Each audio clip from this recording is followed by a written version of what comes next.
because right knowledge corrects wrong behavior. What you do for yourself, what you do to yourself, and what you allow other people to do to you is based upon what you think about yourself. What you think about yourself is based upon what you have been taught about yourself. What you have been taught about yourself is based upon everything you've read, heard, and seen about yourself. So when you control the radius of a man's thoughts, you can control the circumference of his actions, because the mind can't do or teach what it doesn't know.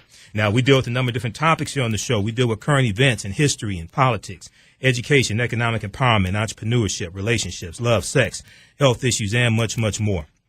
Sign up for our email newsletter. Text the word Kemet, K-E-M-E-T. Text the word Kemet, K-E-M-E-T, to 22828 to sign up for our email newsletter. Also go to our website, AfricanHistoryNetwork.com, AfricanHistoryNetwork.com, and sign up for our email newsletter there as well. Okay? All right. So, and we're broadcasting on Facebook Live also, Facebook fan page. So check that out as well on Facebook also. Okay. All right. Very quickly before we bring Dr. Anderson on, I want to let you know that I'm doing a presentation this Thursday at the Jungle Juice Bar. Thursday at the Jungle Juice Bar, 14929 Charlevoix Street in Grosse Pointe Park, Michigan, right across the street from Detroit. Should African Americans celebrate Black History Month, exposing the myths? Should African Americans celebrate Black History Month, exposing the myths? We have it available at our website. The information is at our website, AfricanHistoryNetwork.com, AfricanHistoryNetwork.com. And I will be with Jewel Tankard tomorrow night, 7 p.m. to 9 p.m. We're going to talk about that in the second hour. Okay, but on the line, we have Dr. Claud Anderson, one of my teachers. Hello, Dr. Anderson. I call him the president of Black America. How you doing today, brother? Dr. Anderson, you there? Yeah, I'm here now. What happened to you? What do you mean what happened to me? I'm here. No, we haven't been able to hear anything for the last 5 or 6 minutes. Oh, really? Okay. Yeah. Okay. They had you on hold. I don't know. So I'm not sure what happened with that. I'm sorry about that, Dr. Anderson. Not sure. So you didn't hear the eloquent, you didn't hear the praises that I had of you. Okay. Nope. See, I'm going to go through withdrawal pains because of that now, because I missed something special. Absolutely, absolutely. Well, I call you the president of Black America. So, oh, Lord. So when I call your wife, I say I'm calling and talk to Dr. Claud Anderson, the president of Black America, at the White Castle House. Boy, you're gonna make all the conservatives and the liberals in this country mad when you say that. Oh, well, personally, man, go ahead. They want Steve Harvey. Well, yeah, Steve Harvey and Jim Brown and Martin Luther King III, things like that, man. So yeah, and Kanye West. Kanye West, yeah, okay, yeah. Usher and all of them. Well, the black conservatives, man, I have very low opinions of most of them. Not all of them, but majority of them I have very low opinions. Dr. Anderson, last year, at the beginning of the year, I had you on my show, and we talked about what black people should do in 2016 to empower ourselves. And in the era of Donald Trump, it's the end of January. I want to talk to you specifically two main things. What should black people do in 2017 to empower ourselves in the era of Donald Trump? One, and then two, we're going to get into conversation about the update on the Black Freedmen Indian treaties of 1866 as well. Okay. So, it's 2017. We know September 2015 Census Bureau report came out. We've seen pockets of progress in certain areas, but we've also seen black people, African Americans, losing $1 trillion worth of wealth because of the downturn in 2007, and over the last few years, losing $1 trillion, about 53% of our wealth. So, what should we be doing in 2017 and the future to empower ourselves economically? Can you hear me, Dr. Anderson? No, go ahead again. I didn't hear you. Oh, okay. What should we be doing in 2017 to empower ourselves economically and for the future? We lost over $1 trillion worth of our wealth because of the downturn in the housing industry starting in late 2007, et cetera. So what should we be focusing on now? To be perfectly honest with you, Michael, That's what I wrote all my books for. Mm-hmm. I guess over the last 20-something years, telling black folk exactly what to do and the state of their dilemma and the social construct they were locked into.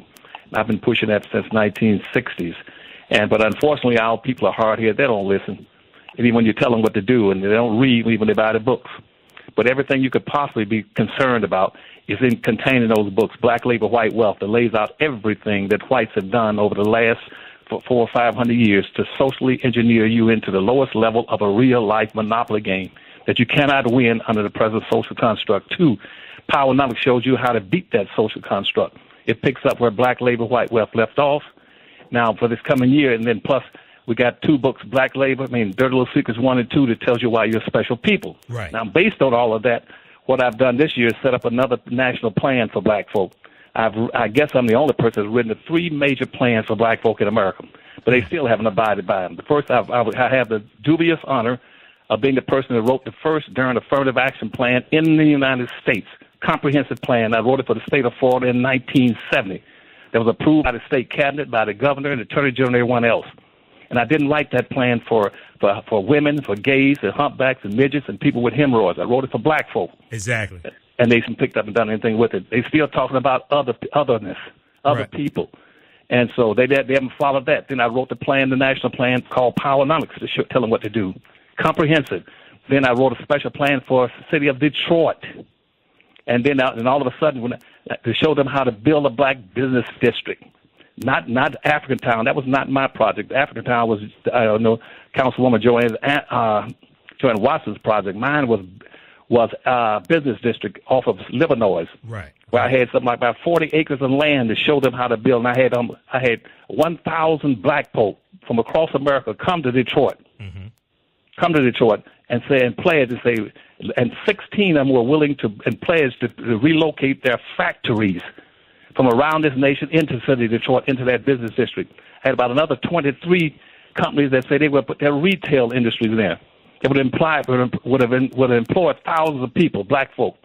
And guess what? What? The black folk in Detroit said nothing while the 2 or 3 Sambos on the city council and came out and said, well, Dr. Evans, we're going to have Arabs and Asians, Hispanics come down here and contest what you're trying to do for blacks in the city of Detroit, because that'll be racist for you to build something strictly for black folk and not include everybody. We admit that in the city of Detroit, it's a 92% black city, and you got an Asian town, a Mexican town, a Cork town, Pole town, a Hockey town, Chinatown, and a Greek town, but it'd be racist for you to do something strictly for black folk. And by and large, all the leadership, basic leadership in the city, with the exception of people like Joanne Watson and Kwame Kilpatrick and Kwame Kenyatta on city council. Not Kilpatrick. Yeah, no, not Kilpatrick. Because he helped block it, right? Kwame Kilpatrick helped block the project. Is that correct? Yeah. See, Kwame Kilpatrick blocked it. But Kwame Kenyatta was a supporter with Joanne Watson and Rose Collins and a few, and it was 4 of them trying to support it. But all the Ankatana and Sambo people went along saying, we got to take care of the Mexicans and the Arabs and the Asians, and take care of everybody else. Everybody but them. Right. We're going to come back to Kwame in just a minute. But just to give people a reference, read the article, For the Love of Detroit, Reject Racist African Town. For the Love of Detroit, Reject Racist African Town. This was written by Kay Everett, city councilwoman at the time, September 30th. This was back in 2004. This is from AmericanRenaissance.com, AMREN.com. It was picked up from the Detroit Free Press because she wrote this article for the Detroit Free Press, coming out in opposition of this project that Dr. Claud Anderson was commissioned by the city council of Detroit to put together this plan to benefit African Americans economically, and you had Negroes on city council who blocked it, and your former mayor also. Go ahead, Dr. Anderson. Right. But keep in mind that African Town was not my project. That was Joanne Watson's project. Okay. My project was a black business district that was over on the west side, off of Livernois and south of Grand River, and running down. I can't think of the cross street. Right. What was the name of your project? It was called a black business district. Period. Black business district. Okay. Yeah, it didn't have any name to it. It was just a black business district where I had tied up all the property, and I had a commitment to get the land at a reasonable cost, buying it from the city. Okay. But after that, they kept jacking up the price. Initially, I was going to pay something like, I'm not sure what it was per lot for the housing and stuff, the old buildings. Right. Then they raised it to $200,000, then $300,000, and went to $500,000. I told them to keep it. Hell, I don't have to do anything for Detroit. I don't live there. Right. I reached the point now. The black folk in Detroit, that's stupid. To let Uncle Toms and Sambos on the city council sell them out. They need whatever punishment that's coming to them. They deserve it. Right. And they got it. And I told them this. I said, now, if you don't build your own business district, I said, you're going to go bankrupt and you're going to be out of business within 2 or 3 years. I said, because right now you got the possibility of running about $11 billion a year through your hands in this city through a combination of operational funds, university funds, and blacks' disposable income running through your hands. Yeah, all you got to do is practice group economics and make it bounce 8 to 10 times. You would have over $100 billion to support this town, but you're dumping all your money into the suburbs. The white community got mad. So, well, Dr. Anderson, you should be telling them don't spend the money with us. Why shouldn't I? You don't spend any money with black folk. You don't see any whites in this country coming into a black store in a black neighborhood going buying products made by black folk. They're boycotting you. They've been boycotting you for 400 years. But black folk can't get it through their heads. So my mother used to say, sometimes you deserve a butt whipping to wake you up. What's taking place right now with gentrification going on heavily in Detroit? So let me ask you this question. In the plan that you were involved in, because I know 100-page paper giving an overview in the research. I have a copy of it at home. Is that was for your project? Is that correct? Yeah. But see, what happened? But see, everything I wanted to do. Guess what? When they turned it down, now whites have been coming out of the womb. Everything I put in that plan. Guess what? Whites have been doing it in Detroit and getting credit for it. Like they're gonna do urban farming, or building a seafood factory, or doing aquaponics, and revitalizing the waterfront. And everything. As a matter of fact, after the 26 things they're going to do in terms of what you just mentioned, gentrification. Right. And I told them that they used to call it the Gang of Nine around Detroit. That was controlling everything in Detroit, including the Durham mayor's office. And what they want to do, first thing they do is called privatization. Mm-hmm. You're going to take everything in Detroit that had any value, and you're going to privatize it and turn it into the hands of whites in the suburbs so they can come back in and take over everything from you. You mean like the water system? You mean like the water system, Dr. Anderson? Yes. All that. I named 25 things they're going to take from those people in Detroit. One was the water system, the sewer system, the waterfront, Belle Isle, the Cobo Hall, Joe Louis Arena, the city airport. I can go on the line, the golf course, the zoo. I can name everything they'll take from you. Mm-hmm. They're going to take everything from the tunnel to Detroit on down the line, then all the riverfront, then all down Woodward and all the land. But they didn't listen to me. They're so in love, they want to be liked, that they said, we'll be glad to take a butt whipping as long as they like us. And so now now Detroit is locked in box. They're back to where they were in about 1910. They're back when they couldn't even get across Woodward Avenue. They're locked in box. They will not ever have a chance, not in the next 100 years, of getting out of it. Now, Dr. Anderson, explain how former Mayor Kwame Kilpatrick helped to block your project here in Detroit. Well, one thing is people would not. The property I was trying to tie up initially was out on the waterfront. Okay. There's land down there near the old Wayne. What was it called? Fort Wayne. It's called Fort Wayne or something like that. Down off the water. Okay. I wanted the waterfront property. They had an old copper plant down there. There used to be an old copper plant down in that area. And I was going to develop that right on the water because the water was key. That was a key aspect of any kind of empowerment for black folk. But they didn't want me to take that. They forced me and gave me, said, well, we'll send you over towards Livernois and turn around because I think some white person said they might want to have that property at some point in time. And they want to take over the whole riverfront. But see, at one time when I was talking to your previous what was it, mayor you had? Dave Bing or Archer? No, before those came in, you just mentioned somebody the worst thing ever happened. You talking about Mayor Young? Mayor Young. See, Mayor Young, when I was at Mayor Young, and I was down there talking with him, I went and checked your records. And what happened at that time, see, about 38% of all the property in Detroit was on the waterfront. 38% of it was property that was not active. It was on the tax roll, and I wanted black folks to pick up a lot of property on the waterfront. Right. 38% of it was on the tax roll. And most of those buildings downtown, most of those whites had abandoned it back in the late 1950s and 60s. They hadn't been paying taxes on all those years. I wanted to put all that property in the hands of black folk so people could not come in and take it out. And what they did then is that Kilpatrick people played all kind of little games. They played games of trying to get along with the white power structure called the Gang of Nine. Mm-hmm. The Gang of Nine was individuals, whites, who were controlling the city from outside the city through things like the Renaissance Group, New Detroit, the Detroit Free Press, Detroit News, Channel 4, and all this. They were controlling the city and manipulating your Durham mayor. Absolutely. And some of the people sitting on the city council, what they were saying with Dr. Anderson, you can get what you want in the city if you play ball with us and talk to the right people. I said, I don't do that. I don't do this underhanded stuff to go to jail. Right. And then I said, what's going to happen to all you people, including K. Everett? You're going to wind up going to jail, you're going to prison, or you're going to die for it. Right. Right, exactly. All right, so that now we're looking at a situation where we went from controlling 2.6% of the wealth, Black Americans, 2.6% of the wealth, down to 1.2% of the wealth. We lost over about 53% of our wealth in the last few years. We've seen pockets of progress in certain areas. We know that you have who non-elderly Black Americans who now have health insurance who didn't have it before, and that's a good thing. But what should we be focusing on? What are some tips that you can give us to focus on wealth creation, economic empowerment in the era of Donald Trump? Well, first of all, I say I've never believed those figures at all. Okay. Black folk, in my estimation, my research has never gained over more than 1/2 of 1%. I don't know how in the world they got to 2%. Somebody's been playing games with you. That's just like them telling well, black folk poverty rate is only about 26%. Hell, the black poverty rate has been 38% for the last about the last 2 generations. It's over. It's 38%, and about another third of it is sitting almost on the poverty line. They go up beneath the poverty line.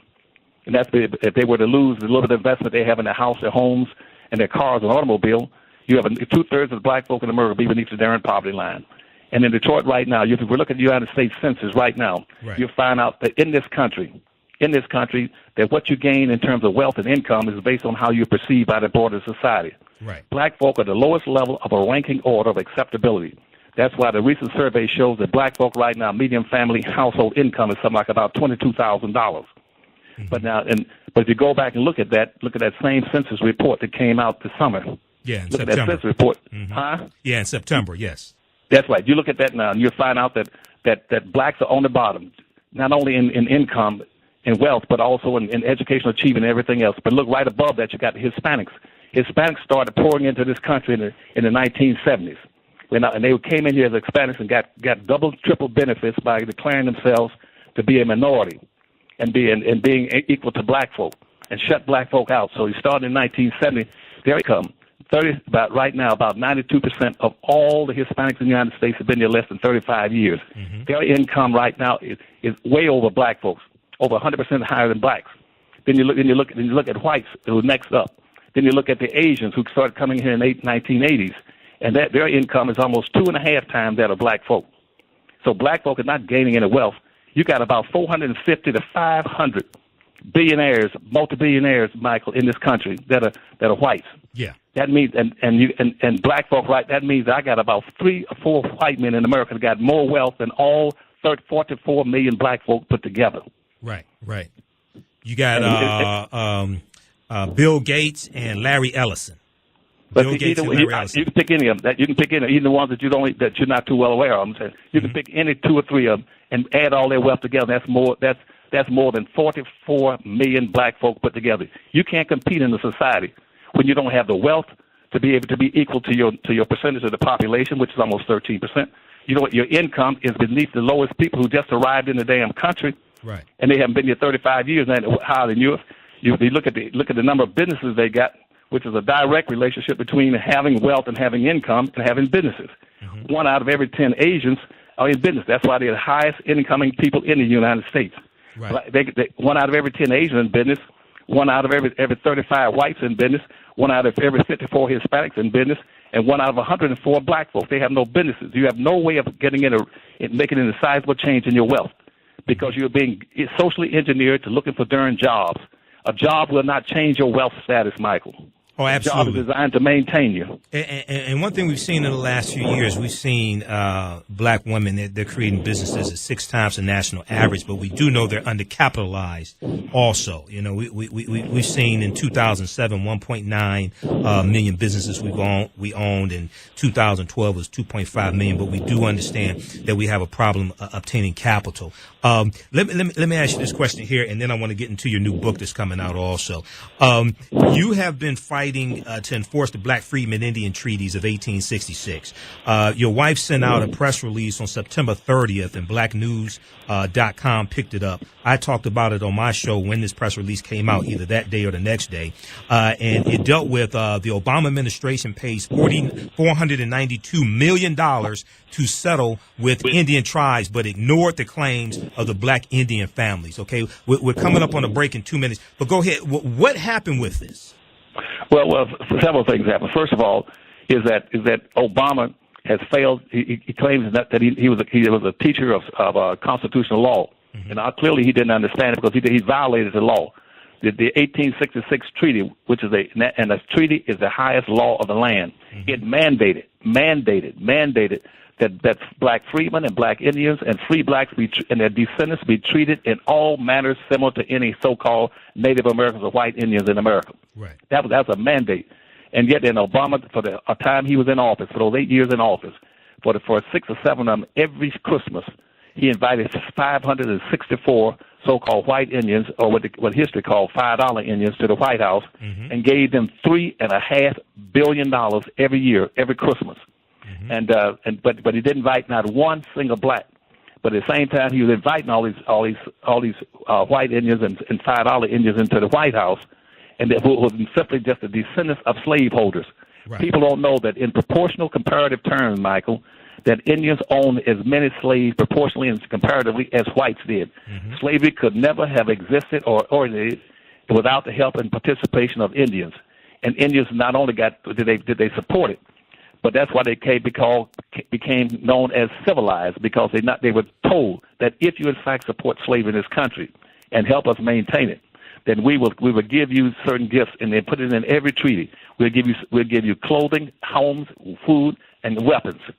If you help us, and then that way you help us when a slave runs away, you go recapture him. We'll pay you $20 for every slave you bring. $25 for every slave you bring back to the slave master. And if you can't bring him back, they started a process called scalping.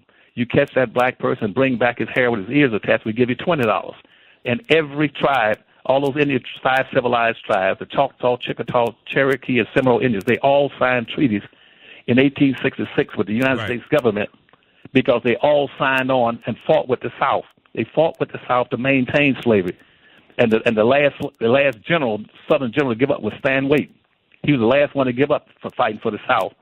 And so as a result of that, then the government had to send in military troops to all these Indian areas and camps and get them to sign treaty agreements. And in those treaty agreements, they signed that they would turn loose all their slaves and abide by but they lost all of that land because they violated the concepts of the previous treaties. The first one starting in 1516 says that you cannot take arms against this country. Hey, Doc, we have to take a quick break. We're going to pick it up right there on the other side of the break. Stand by. I'm Michael Imhotep. This is the African History Network show. We're speaking with Dr. Claud Anderson, author of Black Labor, White Wealth, and PowerNomics. Weather by Weather Vision. It is cold in Detroit, 20 degrees outside, and it's cloudy. It was some snow flurries on the way in. The African History Network show, The Voice of Detroit. We'll be back in a few minutes. We are the home of Titan basketball. The three. For all things hoops at the University of Detroit Mercy. Look no further than 910. Hey, welcome back to the African History Network show right here on 910 AM, the Superstation, The Voice of Detroit. I'm your host, Brother Michael Imhotep, founder of the African History Network. We're speaking with one of my teachers, Dr. Claud Anderson, author of Black Labor, White Wealth, PowerNomics. You see them in the documentaries Hidden Colors 2 and Out of Darkness. And we're in the documentary Black Friday, What Legacy Will You Leave? We're both in that documentary as well. Visit his website, PowerNomics.com. PowerNomics.com. You can order his books there. You can order his DVD lectures. Support this brother. You can also donate to the Harvest Institute as well. PowerNomics.com.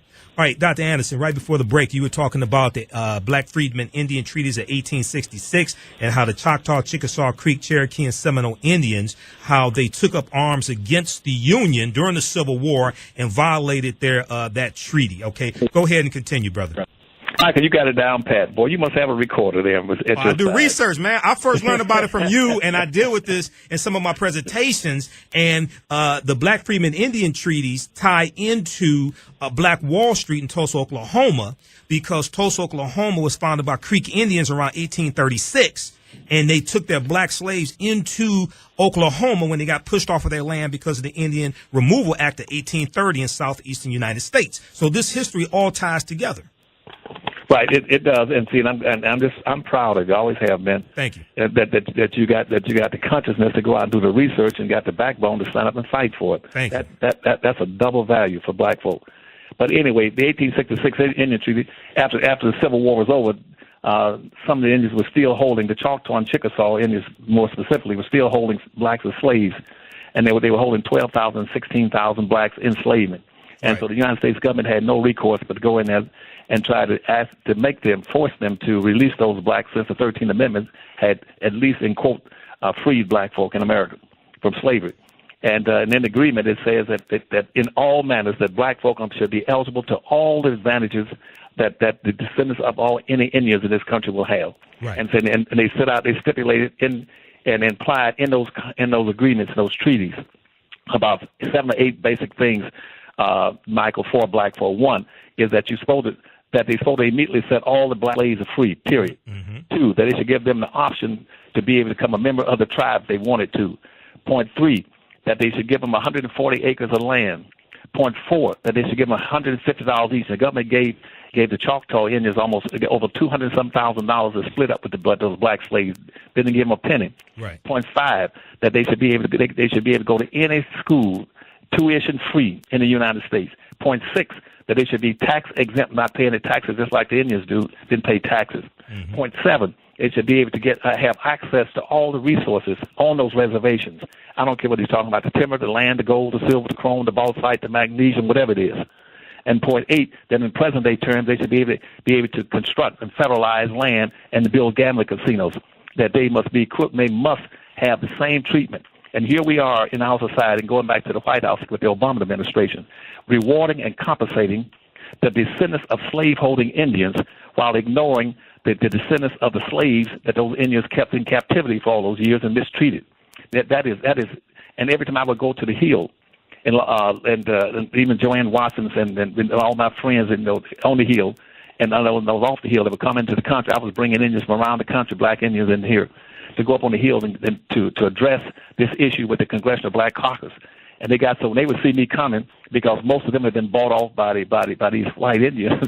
Right. The Congressional Black Caucus would break out to run and hide in the bathroom. So they went up, and even when Congresswoman Maxine Waters tried to structure a video presentation with me showing them on video, what black folk were entitled to those treaties, they didn't want to do that. And so anyway, who is the they? Who's the they that didn't want to do that? Who is that? Almost everyone on the Congressional Black Caucus except one, and that was Maxine Waters. Right. Now, the rest of them they have no conscience and no commitment to do a darn thing to help black folk. About what year was this, Doc? Let's go all the way back to 2007. 2007. Okay. Yeah. I just want to try to put this in perspective. Yeah. So we've been going up on the Hill. So we filed our lawsuits, Michael, and every time I had to go to court, your friend came in 2008 to 2009. And what he would do is that he would send people over from. I would have to fight. Mm-hmm. It's sometimes 7 and 8 lawyers for the federal government, in trying to get the benefits that black folk are entitled to, the mandated benefits. The Obama administration would send over maybe 3 or 4 people from the Department of Interior. They would send over a lawyer from the Bureau of Indian Affairs. They sent over a lawyer from the Solicitor General's office. They sent over lawyers from the Department of Commerce. And I had to fight all those with my one-time lawyer, trying to say, all we want you to do is abide by the treaties and carry out the mandates of the law. And every time we go, they would always come up with a different excuse. Every time we knock down one barrier, they'd come up with another one. They start off initially saying, well, Doctor, there's a statute of limitation. Yeah, you all should have been entitled to these benefits, but you all should have done something before 1907. And you can't wait this late and say now that you're entitled to them. And the next time they come up with another, well, you got to have standing. Yeah, you just can't come up here and represent black folks that have been screwed over all these years. And so that's why we had to create the Freedmen's Federation to take on the course of fighting for black folk. The Freedmen's Federation, okay. It's called the Freedmen's Federation. Okay. But then the other thing about it, finally about 3 months ago, the lawyers finally said, because we've been beating them one by one, and so they finally called our lawyers and look, I tell you what, I think we should probably talk about the possibility of a settlement. Okay. But they said before we can give you a definite commitment on a settlement, we have to go back and talk to our superiors in the Department of Interior and the Department of Justice. And they called back a week later and said, well, we can't do anything because our consideration for a settlement for blacks in the Indian lawsuit was denied by our superiors, which meant the Department of Justice and the White House. Okay. And they were told that they shouldn't do anything involving giving any form of reparations or reconsiderations for black folk, even though they're going to give it to the Indians. Then they turned right around and invited those same Indians, white Indians, back and gave them as many free radio licenses and television licenses as they wanted without paying one penny for it. And here black folk just can't even afford to buy a radio station or a TV station. And the Indians went in and got all the free ones they wanted. And they are the descendants of slave-holding Indians. Right. And here these black folk are the most patriotic, fighting people, the most greatest contributors to the welfare and the development of this nation than any group in this nation. And they under the Obama administration, they didn't get even a minute's worth of time or energy.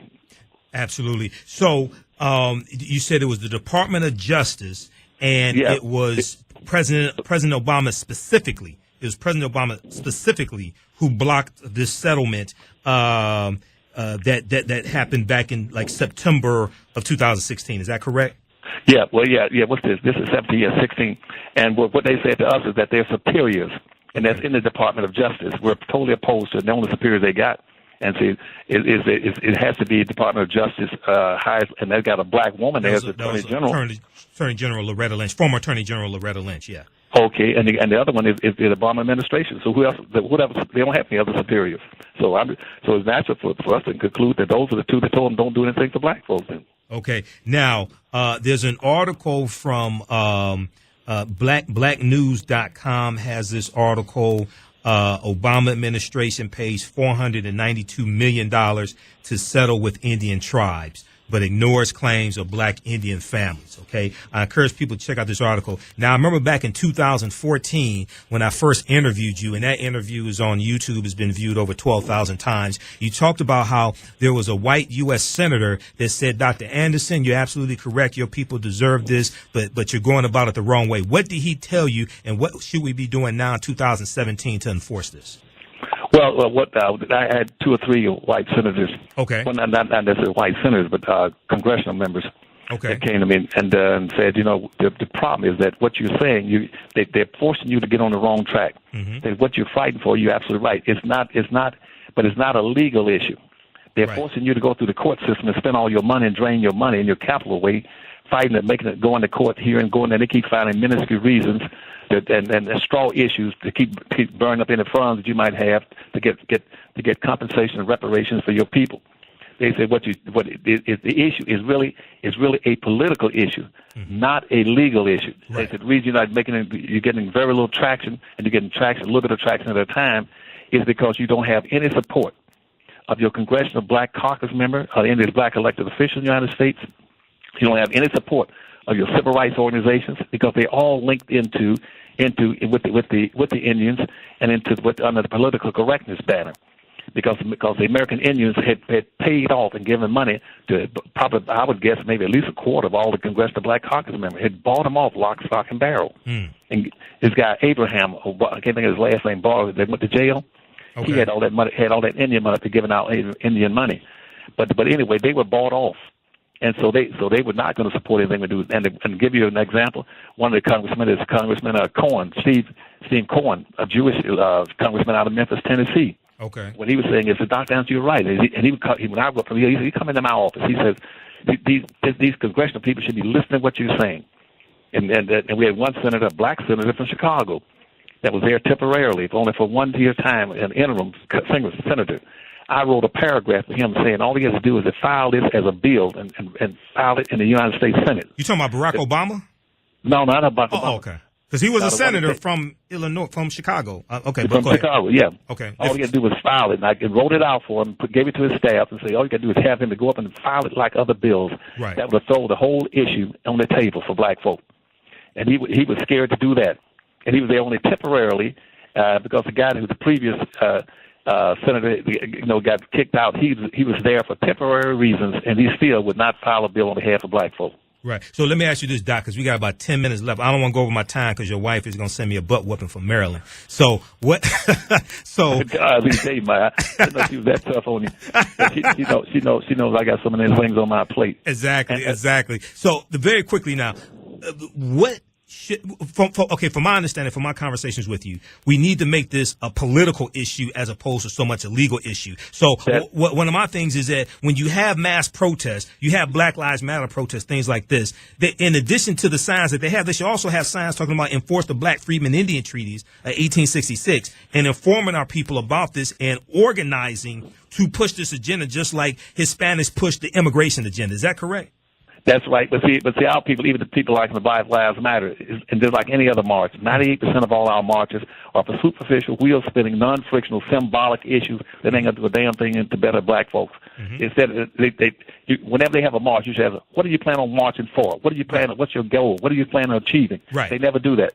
The Million Lives Matter group, they should have said the first thing on our agenda is to carry out the mandates of the 1866 Indian Treaty, mm-hmm. or to carry out the treaty of the Adam and Onis Treaty, where all the blacks lost all their land all across North Florida. What's the name of that treaty? The Adam and Onis Treaty. Adam, A-D-A-M? Yeah, Adam and Onis Treaty. Or to go out and what Anderson talks about in all my things, to receive those reparation funds through the loss for the almost $50 million through the Freedmen Bank's corruption, where federal appointed white administrators and overseers stole $50 million out of the Freedmen Banks. In the 10 years, those black slaves put that money into the banks between 1866 and 1876. And nobody's given them a penny. The Congressional Black Caucus should have been jumped on that and called for a major investigation for reconsidering that and bringing that money back. And the government should be responsible and liable for appointing people that stole all the money from those black ex-slaves. I can go on all kinds of things. But the problem, Michael, let me just throw in this little point too. The only person in Detroit, back to the Detroit point, was Joanne Watson. I'm going to tell you that Joanne Watson was the most active person, the biggest fighter you all had up there, and Kwame Kenyatta. Right. Yeah, was fighting for trying to, and Brenda was, and Rose Collier. Those were the four that was fighting to try to help Detroit. Mm-hmm. All the others was doing the dance of the Sambos on every issue pertaining to black folks. And now most of them are retired, and they're walking around the streets. And even the next two mayors you got before that, they sold you all out. And I tried to, along with some other blacks, to get the casino. It was totally illegal for that city to award the 3 casino licenses. Absolutely. To non-blacks.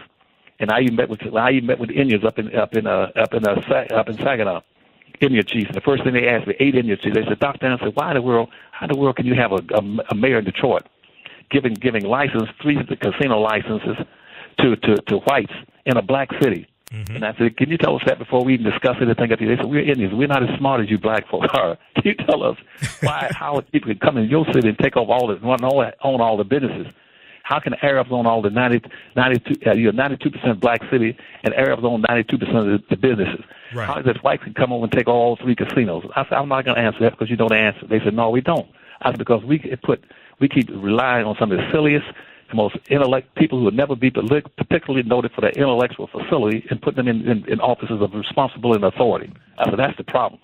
Absolutely. Okay, let me ask you this, Doc. You have a new book coming out. What's the name of the book? What is it about, and when is it coming out?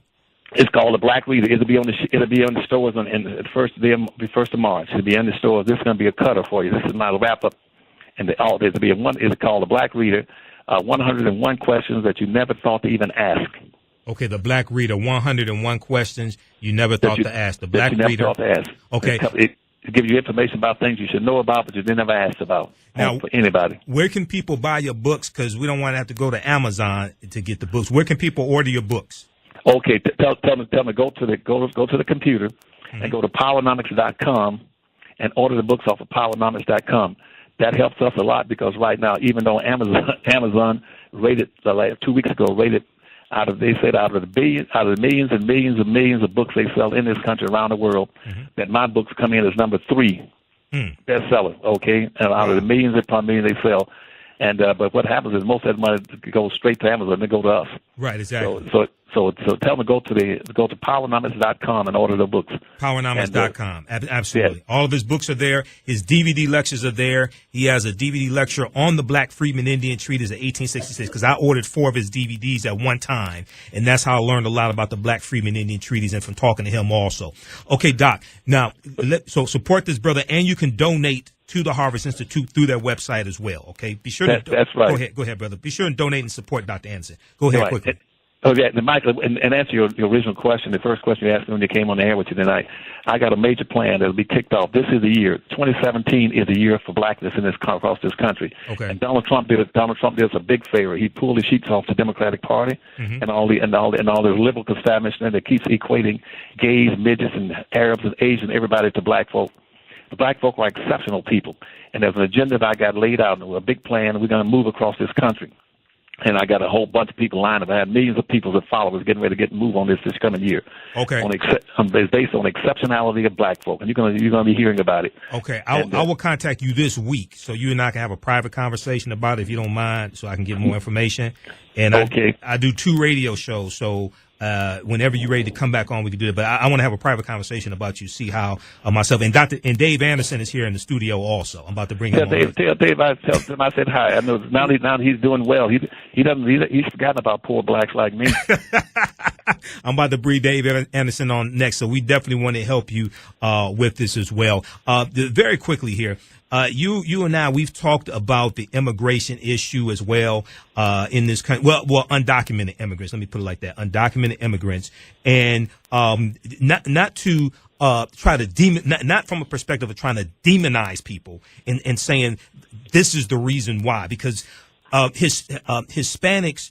Donald Trump is using Hispanics as oftentimes a scapegoat, okay, and not dealing with other ramifications, not dealing with other factors, but. How do undocumented immigrants negatively impact black Americans? Well, all immigrants impact Americans. But see, the question is, haven't you noticed, Michael, not one single person, black or white, has mentioned the fact of basic social economics or basic physics, which means for every action there's an equal and opposite reaction. Right. Why would you continue to bring in all these people on this, saying how positive it is, but you never talk about the bad downsides of it? Immigration has always been anti-black. The first immigration laws were set up in 1789 and ratified in 1790. Right. It was a naturalization immigration law. When the first Congress met, when the first Congress convened, yes. That's right. So in 1790, this is a nation of immigrants. And then they set up with what Obama kept bragging about, called the American Dream. The American Dream is made up of 2 factors. One is made up of free Indian land and free black labor. That's the American Dream, which means anybody can come here except black folk. There's a 0 quota on black folk. That's why you can't get Haitians into the country. And they will let more than 1/2 or 1% of anything coming from Africa come into America, because they want to guarantee that black folk will be a permanent underclass of minorities in the society. And that's why so immigration has always been a negative. It was a negative for black folk by every leader up until the 1960 movement. Up until that time, all of a sudden, the black civil rights movement switched over and started blessing and condoning and approving and immigrants coming to this country. They never one time says, what's the downside of these people coming into the country and displacing black folk? Right. And see, for every, I can't give you the numbers anymore. I can't give you the exact figures. But for the progress that we made social economically in the society from about 1965 to 1975. We went from where we were earning about 50% on the dollar for every for a white person. Right. It went up to about 65 cents about 1965. When they started bringing in these Hispanics, Arabs, and Asians to the country, we went back to where we were before that. That's why in 1950, a black person with a college education could not make as much as a white high school dropout. That's why you got to look at the United States Census to see that we are the lowest. We got the lowest household income in the country because of that. And that's why every Arab coming in Detroit, every Hispanic, every immigrant coming to Detroit is going to go past black folk in Detroit at 200 miles an hour. Those blacks will be in the same exact place as I said earlier. That's where they were in 1910. They're not going to move. They can't go any place. And one of the biggest reasons because they don't own and control anything. They keep fooling around with civil rights and social integration. They're being bamboozled by the black leadership. You cannot compete in a society. That's why in this country the biggest wealth producing thing is land. Right. Land. That's why I told them in Detroit. Land. So in 1790 when they set up the social construct based on minorities, not on minorities, but on immigrants coming to the country. The first thing they do, they say the wealth will be created by the land. So George Washington says, give me 100,000 acres. He got 100,000 acres of free land. Hey, Doc. Thomas Jefferson, huh? Hey, Doc, Doc, you got like a few more minutes. You got like, we're coming up on the break. We come back from the break at the top of the hour. You got like 5 more minutes? Yeah. Well, I'll finish that statement. Yeah, I want you to finish that statement. Okay, stand by. Hey, you listen to the African History Network show right here on 910 AM, the Superstation, the voice of Detroit. I'm Michael Imhotep. We're speaking with Dr. Claud Anderson, author of Black Labor, White Wealth. We'll be back in a few minutes. Claud Anderson. Hey, Dr. Anderson, go ahead and finish your thoughts with about George Washington. Yeah, okay. And the important thing about that, let me preface that by simply saying that it's extremely important for black folk to understand that it's what you own and control that will determine your future, your future quality of life. And in this society, as I said, black folk own and control 1/2 or 1% of the wealth of this nation. That's exactly where they were in 1860 on the eve of the Civil War. Right. Contrary to what anybody tells you, Michael, the all BS. And the wealth in this country for black folk is not increasing; it's decreasing and staying constant. Now, and see, and the most of the wealth and the wealth that whites are bearing right now is coming from what they got originally from that 1790 immigration law. Right. You see, at that time, that's when George Washington said we're going to integrate and we're going to set up a policy, which you all now call the American Dream, and bring immigrants into this country. They're going to come in here over black folk. They're federalized over black folk. No immigrants are coming to this country to get along with black folk. There are no incentives and rewards for getting along with black folk. They're coming here not to get along with black folk, but to get over black folk. So George Washington Carver immediately asked for 100,000 acres of free land. Thomas Jefferson got 100,000 acres of free land. Patrick Henry that says, give me liberty, give me death, he got 65,000 acres of free land. Every white person coming to the United States through the homesteading laws could get 650 acres of free land. For every slave he picked up and put on that land, he could get another 150 acres of free land. Right. And that's why when the last land rush that came in the 1880s, and going across the Mississippi River, that major land rush going into the west, that in a 24-hour period, they picked up over 2 million acres of free land in 24 hours. That's why you see all these big, large ranches and farms out there. These white folks got on with cattle farms. That's when they got 50,000, 60,000, 100,000 acres of free land. They didn't pay for that land. They all got it free. Now whites got the wealth locked in box, and they got it locked in because, on the other hand, black folk could not get 1 acre of free land. And white folk wound up by the end of the last land rush in this country, whites wound up with 1 billion with a B, B-I-L-L-I-N. They wound up with 1 billion acres of free land, and that land has multiplied, doubled, and tripled in value every 20 years. That's where the wealth is. It's all locked inside of the white society. Okay. Not only locked into the society, but it's locked into the land. They picked up all the wealth in that land, not only in the price of the land per acre, but also in the fact that all the gold, the silver, the chrome, the oil, the gas, everything, the timber on that land is high value. That's why whites right now own and control that almost 99%, 98% of all the wealth in the nation. 87% of it is frozen, locked into the white society in stocks and bonds and the trust accounts and insurance proceeds that moves from one generation to the next. An inheritance. It passes on from generation to generation. Correct. Blacks are playing against a stacked deck, and they learn how to get some wealth and power. That's why I'm very upset with Detroit. When Detroit had a chance to rebuild themselves and built and held on to that land in Detroit, they were so inclined to see whites coming back. Right now, probably half your list is so tickle and pink that whites are now moving back to the city and rebuilding the city. They're bringing back all the land, the money, and value they took out in white flight in the 1950s and 1960s when they moved out of Detroit to the suburbs. Detroit's boundary was 8 Mile Road. There was nothing but woods across the 8 Mile Road at that time. White flight says, when black folk want to integrate, let's build expressways throughout the city of Detroit and drive expressways through everything that looks like it'd be a black business district and move to the suburbs and take out everything of value. They took out all the factories, the buildings, the shops. They took the banks. They took the wealthy class. They took everything of value, moved it to the suburbs. And now that black folk the city has become defunct, they're going to come back and bring back their wealth. And every black you see on TV, goes, I'm sure I'm glad they're coming back. Right. The white savior complex. It's the white savior complex, Doc. That's right. You got it down, Michael. And instead of saying, well, if you were to go ahead, if you were to acquire wealth and power, it wouldn't be necessary for whites to come back. Right. And that's why I told him my plan. I told him the blacks should be put all the land in Detroit, establish land through the churches so they can control the land. And they could not come back and gentrify the land and privatize everything. Now they're going to privatize and own everything in Detroit. Right. Everything I put in that plan, they're taking, huh? Go ahead, Doc. Go ahead. They're using everything that I put in that plan for blacks to use. They're going to use it to enrich whites coming back to the city. And the same thing happened when in the summer. You need to go look at the summer newsletter of 2012, where I wrote this long newsletter to Obama that went all over the country. It's about a 19 or 20-page newsletter showing Obama how to enrich this country for blacks and help black folks. And I spelled out exactly what he needs to do. And I said, in this country, these are the things that any person who becomes an independent can run for office and win. Donald Trump picked that up. Donald Trump's entire campaign was run strictly and solely off of what he took off my newsletter. His whole 4 issues, his playbook, Michael, was designed by people I know. They designed his playbook to run for office as an independent based on my newsletter I sent to Obama back in the summer of 2012. You can go to the Harvest Institute .org and pull down that newsletter for the summer. Go to the link where it says newsletter and pull down the newsletter. That's everything Trump read from that. He capitalized on that, and he used that to become the president of the United States.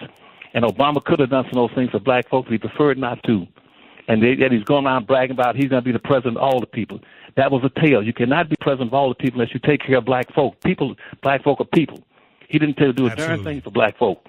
Okay. Now, Doc, very quickly here. Okay, he has 2 websites, PowerNomics.com, and HarvestInstitute.org, HARVEST. HarvestInstitute.org. He has also information about the Black Freedmen Indian Treaties of 1866. Lastly, Doc, you have an online course that people can go through at their own speed. You have an online course. Quickly, tell people about that. How can they purchase the course?